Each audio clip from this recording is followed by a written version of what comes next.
Desculpem, tá? O vídeo tem interrompido, é porque o professor de vocês está gravando tantas aulas que a memória do celular está ficando curta e às vezes eles ficam interrompendo as gravações e tendo que esvaziar a memória com uma certa frequência. Estava falando sobre aspectos políticos. Lá já tinha forma de organização da sociedade, tá, queridos? E tinha uma forma de organização, vamos dizer assim, que era um modelo, tá, chamado de organização patriarcal, em que eu já disse a vocês que tem sociedade em que todas as decisões, tanto da casa, que era o chefe da família, como também as decisões da sociedade eram tomadas pelos homens, por isso sociedade patriarcal. Mas uma diferença nesse grupo de civilização africana é que teve uma nova modalidade, vamos dizer assim. Além da organização patriarcal, ou seja, do pai tomar as rédeas da situação, temos também a sociedade matriarcal.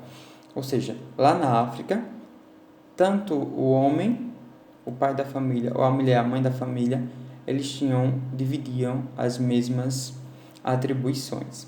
Tá, gente?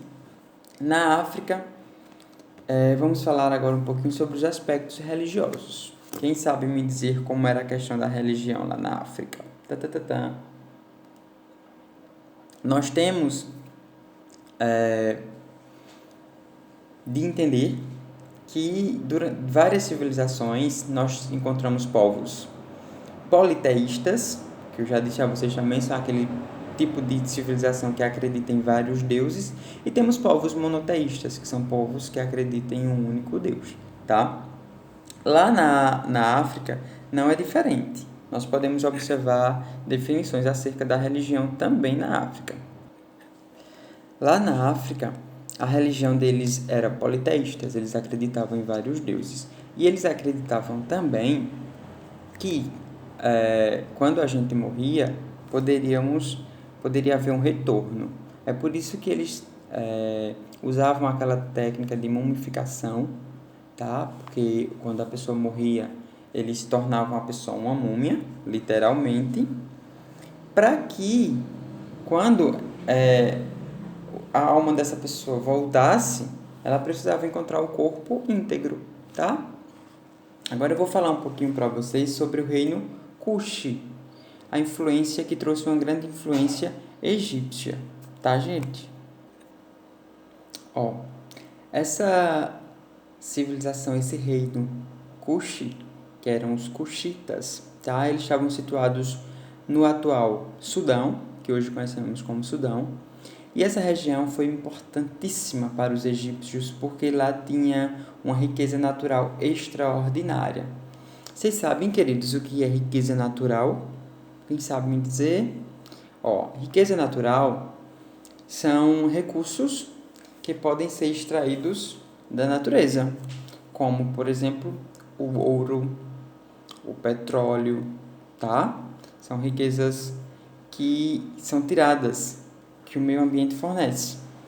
Então, lá os egípcios tinham uma riqueza natural extraordinária. E adivinha que riqueza era essa? O ouro, tá? O ouro foi o que deu um certo peso para o desenvolvimento da civilização Kush, para os Kushitas. E aí eles se tornaram um reino realmente de grande dominação. Vocês se recordam que eu sempre falei também que para um reino, para uma civilização da antiguidade, eles se tornarem poderosas e ter um forte domínio, eles precisavam ter o quê? Precisavam ter um domínio de território, tá? Então, o poder econômico de um povo, o poder que eu posso dizer a vocês, um poder de governança, tá? Um poder de domínio, de fato, ele estava muito relacionado com o domínio de território. E conseguia dominar territórios aquelas civilizações mais desenvolvidas, que realmente tinham uma organização social mais desenvolvida, tá? Então, nessa época também, tem informação aqui importantíssima. Vou ler para vocês, tá? Com licença. Sobre o domínio egípcio, o século XVI a.C., o reino Kush sofreu forte influência cultural. Os Kushitas veneravam algumas divindades, também cultuadas por seus vizinhos, e construíram templos e também cidades com características egípcias. Porém, desenvolveram ao longo dos séculos uma cultura própria. O que isso quer dizer? Quer dizer que cada povo, assim como eu tenho a minha cultura, cada um de vocês tem a cultura de vocês, o reino Kush, eles tiveram influências de outras culturas, entre elas a cultura egípcia. No entanto, apesar de ter forte influência dos egípcios, eles desenvolveram uma cultura própria. Ou seja, eles tinham as tradições culturais deles próprios, entenderam? Isso também fez deles um reino grandioso, por ter, de fato, uma cultura muito própria. Tá, gente? Deixa eu ver o que eu tenho mais para falar para os meus alunos. Como eu havia dito, os Kushitas, eles tinham as tradições e as culturas próprias, tá? Deles mesmos. Mas eles sofreram a influência dos egípcios. Uma dessas influências foi a construção, sabe de quê? Adivinhem, das pirâmides, tá? Eles começaram a ter essa visão também de faraó, de ter uma pessoa para dominar, certo? Porque lá no Egito Antigo, quem dominavam eram os faraós. Em outras civilizações, eram quem? Podia ser um imperador, podia ser um rei. Lá no Egito Antigo, essa pessoa que tem esse domínio de reinos, de poder, era chamado faraós. E os Kushitas trouxeram isso para a cultura deles. Tanto essa denominação de faraós, como também construção de pirâmides, tá? Importantíssimo isso. Quando a gente fala em pirâmide, a gente lembra logo da cultura dos povos egípcios. Mas teve outras civilizações também que construíram pirâmides, tá, gente? Não foram necessariamente apenas os povos egípcios, não. Então, deixa eu ver o que eu vou fazer com vocês.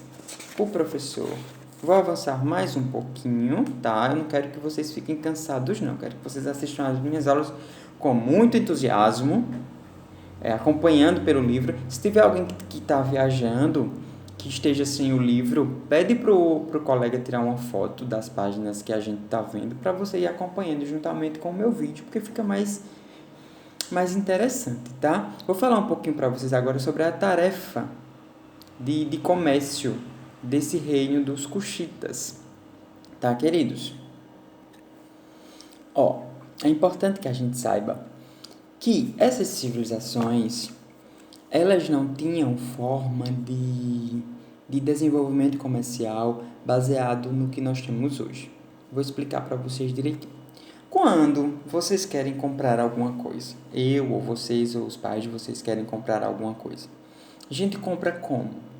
A gente compra com dinheiro, né?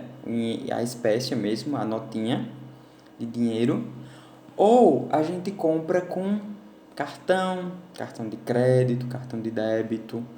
É assim que a gente adquire um produto que a gente quer, né? A gente vai no supermercado, a gente vai numa loja, paga ou passa o cartão, tá? É assim que acontece as relações comerciais. Nessa época que nós estamos estudando, não tinha dinheiro, não tinha cartão de crédito, nem se imaginava, na verdade, que um dia nós teríamos um cartão de crédito, uma moeda desse tipo, tá?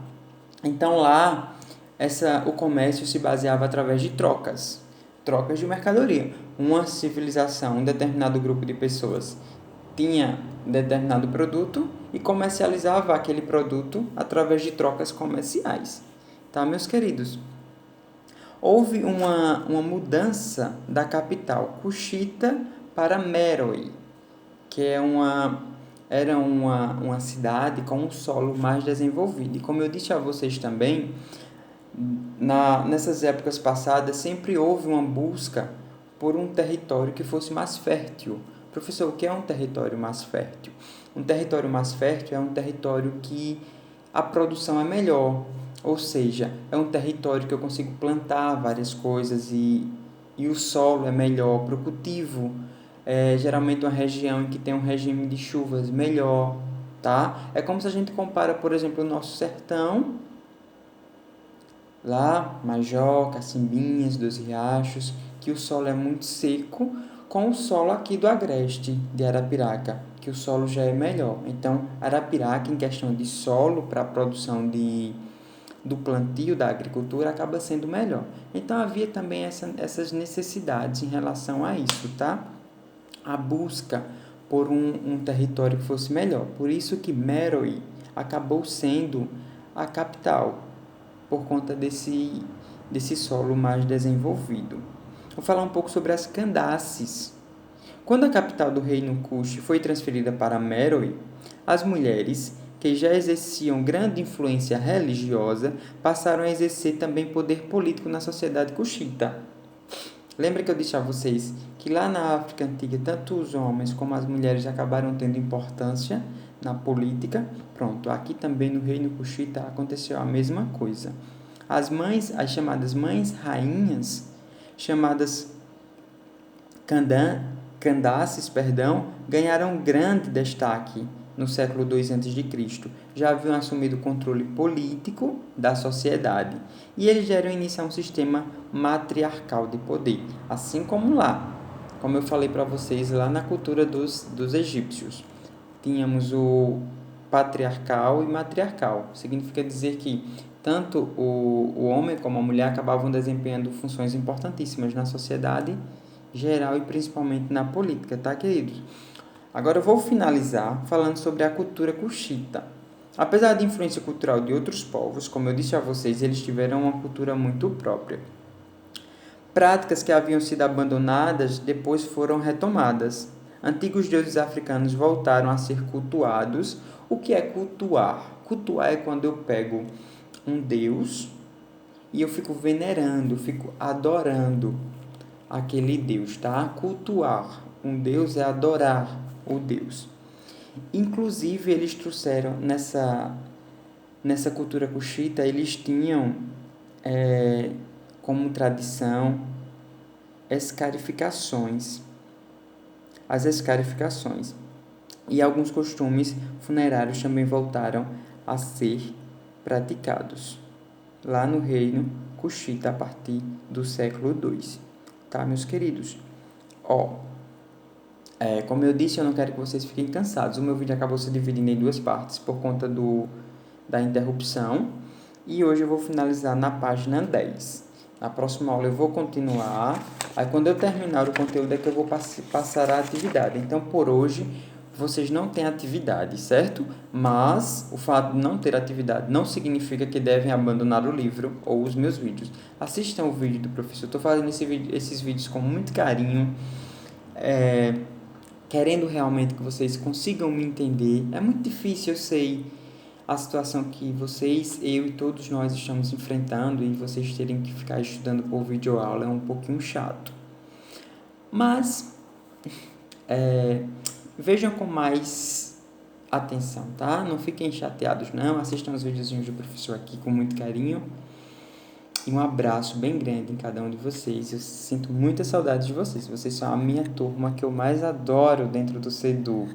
Apesar de serem os mais pequenos, é os que eu não sei, eu consigo ter um afeto muito grande. Como eu disse a vocês, é como se vocês fossem meus sobrinhos. E eu tenho uma preocupação enorme com vocês, tá? Um beijo bem grande. E estudem, viu?